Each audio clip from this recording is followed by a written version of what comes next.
As a Scrum Master, how can you help your team to write better user story or good user story? Now, this is a question which you need to understand as a Scrum Master to the depth of to your fingertip. It's something you need to master, right? Because although you, the Scrum Master, might not be the one writing user story, you need to be able to guide the team when they are not doing the right thing. And today we're going to look at three different components of a good user stories and why they are very important. So, what are the components of the user story, or what should constitute a user story? Now, the three components of the user story, the first part of the user story is the who. Who is using the product? I would normally refer to the who as the user, right? Because let's say that if I'm teaching Scrum, which I am, you definitely want to check our next class on the detail below, and you are the learner, which means you are learning Scrum, then our needs are going to be different. The goal is we are all in Scrum, right? But then based on the user, based on the person, it's different. So three components of user story, the who. The second part of the user story is what we call the what. What, the activity. As a Scrum student, what do you want? That's the second part. I'm going to go to the part on the left letter. And the second part is called the activity. And the third part is why. Why do you want it?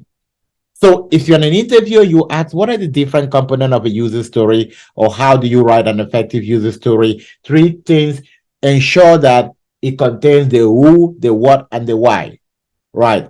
Alternatively, you can say that a good user story must have the user, the activity, and the business value. You must have the user, the activity, and the business value.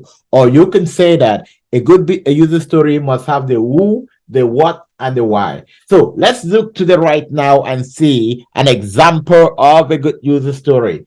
As a certified Scrum Master, I want to practice how to facilitate Scrum event in a real world so that I can face a job interview and not panic. Perfect example, good user story. Why do you need that? Right. If you say, oh, as a certified Scrum Master, I want to practice a Scrum.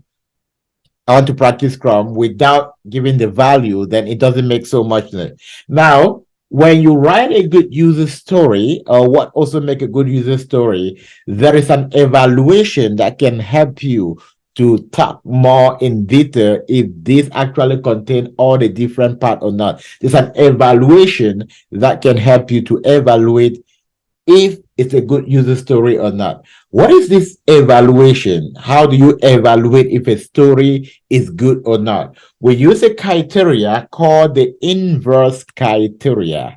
The inverse criteria, which is inverse as in your investment, right? The I, the N, the V, the E, the S, and the T.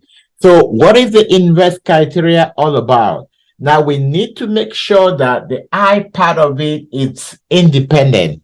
Can we evaluate the story without bringing in other aspects? If I read this, can I evaluate it independently without needing extra information? Yes, I can do that. Then it passed the first evaluation. Now the second evaluation, which is negotiable.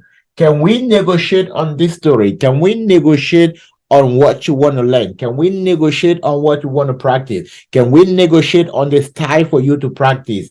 Yes, we can negotiate on all of that. Now, the third aspect, which is valuable, does it add any value? Is there a need for you to actually practice Scrum in reality so that you can face your interview? Yes, so much. This is one of the biggest problems why a lot of people, although they're certified, they cannot go through their interview. If you're one of those, you want to check and join our community of practice where we actually give you the reality.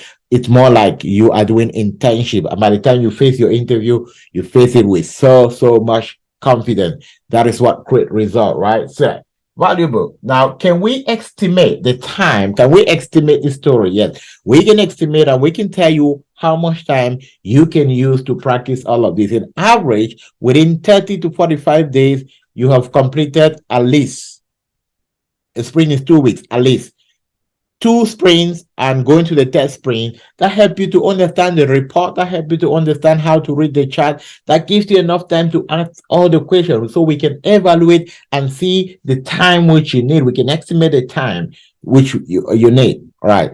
The invest criteria, it's a very powerful tool. This is a very powerful tool for you to evaluate if a story is a good one.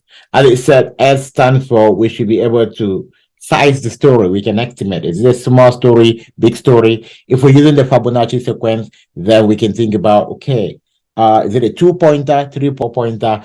Next week, I'm going to give a full training on Jira. And I'm going to give the lesson by lesson, how to create your own Jira board. So look up for that next week. This week, my goal is to give you some really, really typical aspects, simple, straightforward, that will help you move ahead. Now, the last part is that what? Testable. Can we test it and see if not time? Sorry. This is sizable. We need to be able to size it. And the last one is it need to be testable. All right. Can we actually test to see if what you have done is right? Can we actually test to see that after this number of days, you now understand Scrum in practice? Yes, we can do that. If we can do that, then we know how to write a good user story. We know how to help the team complete a user story. Okay, so if that was helpful for you, click the like button, click the share button. And for those who want to be certified Scrum Masters, we have our training coming up Friday. Join the team. Simply send me a text and I'll be able to send you more information. If not, just check on the description, click the link to our website, our community, and you'll be able to see the detail of our schedule. I'll see you at the top and have a happy new week.